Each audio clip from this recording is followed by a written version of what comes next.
Recently, I took a picture of a sunset with two very different cameras, one of them being a $10 very old camera from eBay, and then the other one is a modern mirrorless interchangeable lens camera that totals $3,500 for this particular setup. Can you tell the difference of which one's which? Stay tuned to find out.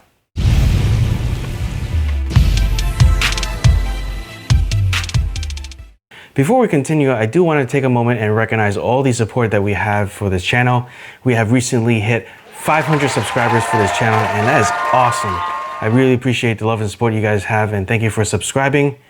Cheers to many more. I don't have a glass. Hey, what's going on? Welcome to Lights and Buttons, and in today's video, we have a very special camera, at least very special to me. This is the Sony NP-F530 digital camera. So what's so special about this? This camera unfortunately has one memory card slot, and when I say memory card, I don't mean SD, I don't mean micro SD. I am talking about a 3.5-inch floppy disk. Yes, you heard that correctly. 3.5-inch floppy disk. These are the disks that were used in the 1990s and, well, as well into the early 2000s. These can store up to 1.44 megs of information, not gigs, megabytes. And when we're talking about 1.44, after you format 1.44 megs, that kind of falls back down to 1.38 or something like that, if I remember correctly, but not a whole lot of storage. As a matter of fact, MP3 files can be bigger than this whole disk capacity. So we're not talking about a whole lot of space, as I said, but this is something that's pretty cool because it's something that you don't see every day. Most cameras today, they have all these built-in memory, they have interchangeable SD cards, micro SD cards, and it's amazing where technology has gone in the span of 20 years. So this thing was manufactured around 1997, I believe, and it wasn't until probably like 1999 where I got my hands on this, and this has a little backstory that's pretty interesting. This is probably one of the earliest Sony consumer cameras that is digital that was made, and this was the very first digital camera that I've personally ever used, at least from what I saw. The way I found this was that I was going through some old family photos, and I did find a folder containing some super old photos, one of them containing a selfie that I took with a mirror using a camera like this. So I'm 99% sure this is the exact model based off the looks when I was kind of comparing the pictures I see on Google with the one that I have. So it's pretty special to me because to this day, even before when I was testing this, and by the way, this thing is fully functional, I still hear the floppy disk drive accessing the floppy disk, that mechanical sound that happens when you have the 3.5-inch floppy drive. To this day, I can still hear that clearly in my head. This camera, I did mention I bought it for $10, but I actually spent a little bit more than that because $10 just covered the camera plus the original batteries. So when I opened up the camera, there was the original Sony NP-F530 battery that was in here, and that's the rechargeable battery. And then there's also a Sony lithium battery that I believe controls the clock, and it can retain the time for your pictures when it does the timestamps. Now this is a CR 2025, and when I opened the Sony camera, the battery that you see here is the battery that was installed, and this might be the original one. I was told that this was the original battery, so I don't really trust this being 20 plus years old, so I decided to buy a replacement battery. This is the DSTE replacement for the original battery pack. It does say that it replaces the NP-F330, the NP-F530, and the NP-F570 Sony batteries. This is a lithium ion battery that's 7.4 volts, 2,900 milliamp hours. So when I was testing this out, I took a chance, bought it, plugged it into the camera, and it works pretty well. No problem so far, other than I think this battery might be a fraction of a millimeter wider than the original NP-F330 battery, because if I try to eject it, I do have to pull this out with a little bit more force. It seems to grab on a little bit more with this battery compared to the original Sony battery. But in addition to the battery, this does not come with the charger, unfortunately. So I did pick up a charger as well as a USB floppy disk drive. So my new computers do not have a 3.5-inch floppy disk drive in them. Interestingly, when I was doing some tests, it does work on my MacBook Pro, but when I plug it into the PC, what happens is it recognizes the drive and it maps the drive under File Explorer. But if I put any disks in here, any floppy disks, it cannot read it, and it'll say that I have to format it, or there's some kind of error, and I'll put the screenshot up. And let's take a pause here and talk about the floppy drive. This USB floppy drive was not working for me originally, but I found a way to get it to work with the PC, and the solution is incredibly simple, and that's to connect this to a USB 3 port. Originally, I was plugging this into a USB 2 port, and I figured something from the 90s doesn't really care which USB port you plug into because the speeds should be sufficient. But I think maybe it's like a power problem, maybe it doesn't like the USB controller that's in the USB 2 slots. But I tried 3 different USB ports, 2 in the front, 1 in the back of the CPU, and there's no problems reading the diskette. When I was trying to format this with the USB 2 connection, it actually corrupted the diskette to the point where even the camera can't even read it. When I put the diskette into the camera, right away you get a disk error. So I say keep the formatting to the camera, let the camera format it and take the guesswork out of doing that, and then you're good to go. Let's head back to the video. And as I said, this thing is fully functional. Now I do want to highlight that inside of this camera is a 0.3 megapixel sensor. Yes, less than a megapixel. This camera captures images at 640 by 480. And another thing that's interesting is that in terms of the grip, or the lack of a grip, there's a rubber piece here that you can rest your fingers on, but it's kind of hard to hold the camera because you have a bunch of weight on here, and I always feel like it's going to slip out, but I guess that's ergonomics for you from the 90s. Now, over here in the back, I have the release lever for the floppy drive door. That's how I open the floppy disk compartment, and then the disk pops out when you hit that button. So that's how you take out and insert a 3.5-inch floppy into this camera. Along the side over here, we have the flash button that will turn on the flash if needed.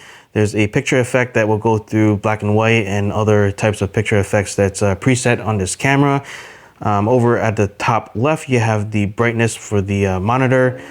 This monitor is a pretty low resolution monitor. You can see all the pixels on it, and that's pretty funny compared to today's modern cameras where you can barely see any pixels because of the pixel density and the high resolution screens. And down below this screen is the mode selector. You can select play or camera depending on if you want to review images or take pictures. And then you have the AE program, display button, the directional pad. To turn this on, you have to pull down on the power on off switch and hold it for like a second, and then it will turn on the camera. And then on the upper right, you have the wide end telephoto lever that will zoom the lens in and out. Coming around the bottom of the camera, we have the battery door, so you can remove the rechargeable battery. On the left side of the camera, we have a manual and auto switch, so in case you want to manually focus your lens, you can flip over to manual and then use the manual focus dial to focus your lens.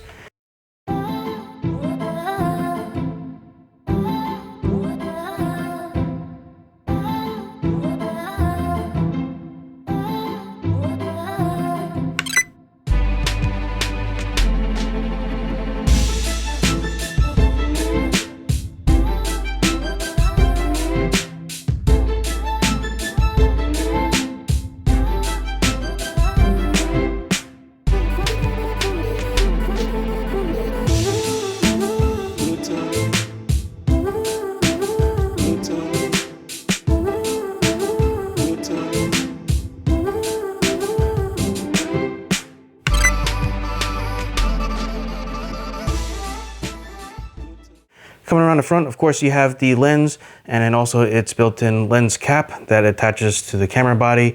And then over in the center top of the camera, you have the flash, which is pretty bright.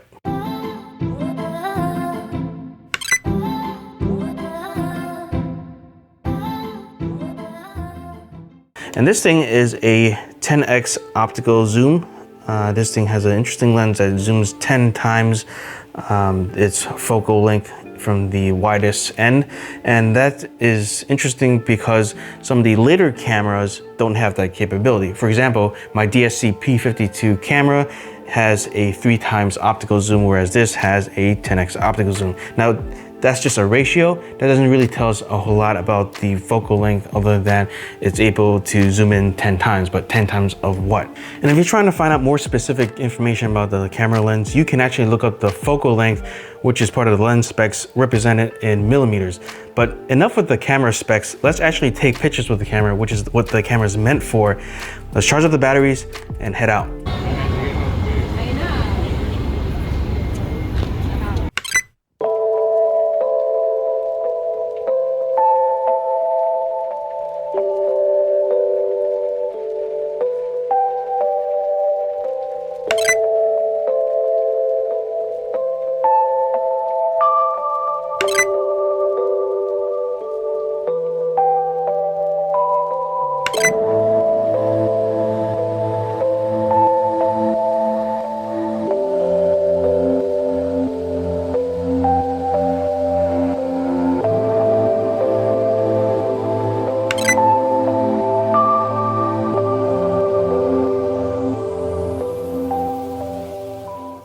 When I was walking around town taking pictures, in addition to the grip and the ergonomics being an issue, I did notice that when I was trying to manually focus the camera, it was a bit difficult because A, it doesn't have focus peaking, which I didn't expect with this type of camera, and B, the screen resolution is relatively low, so I can't really see what's contrasty, what's in focus, what's in not focus.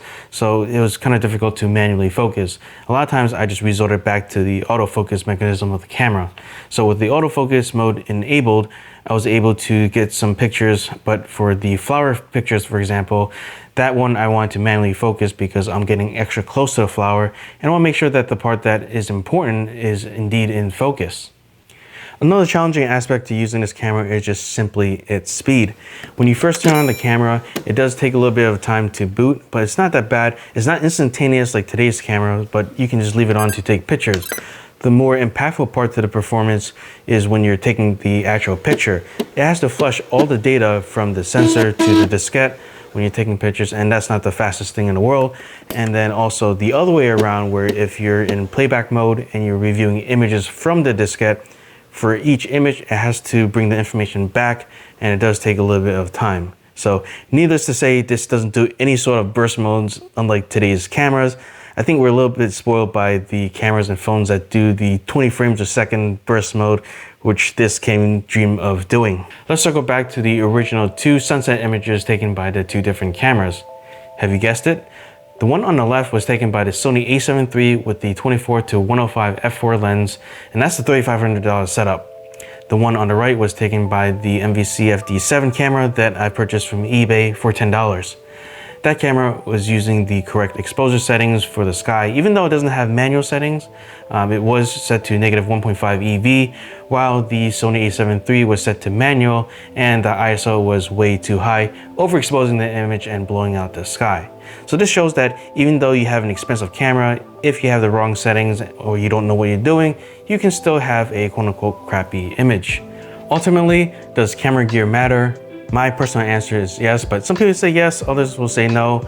I say yes because I believe you need to have the right tools for the right job. Others will say no because those people that believe that they want to go into the technical aspects of photography, they drill way down too much into the equipment and they want to visualize something and make that into reality and concentrate less on the equipment and more on the artistic side of photography. But that's a personal choice, right? There's price, there's the technical part of photography, there's all kinds of factors. Do you want to have something that's more fun, maybe something more rare, or do you want something more practical or something that has to stand up to the elements if you're shooting in harsher conditions? Having the right gear is kind of like having a chef in a restaurant with the right tools, right? The photographer has the camera, the lenses, the batteries, stuff like that. The chef in the restaurant has their pots and pans and different tools to make the food. And by the way, you never tell the photographer, oh, your camera takes nice pictures, because you don't ever tell a chef, oh, your pots and pans make tasty food. That's kind of an insult, but many people don't realize that. Anyway, I digress. thank you for watching. I'm gonna wrap it up now because it's been way too long. I appreciate you watching. Again, really happy with the 500 subscribers. And yes, don't forget to like, share, and subscribe as always. It helps me make more videos just like this one. See you next time.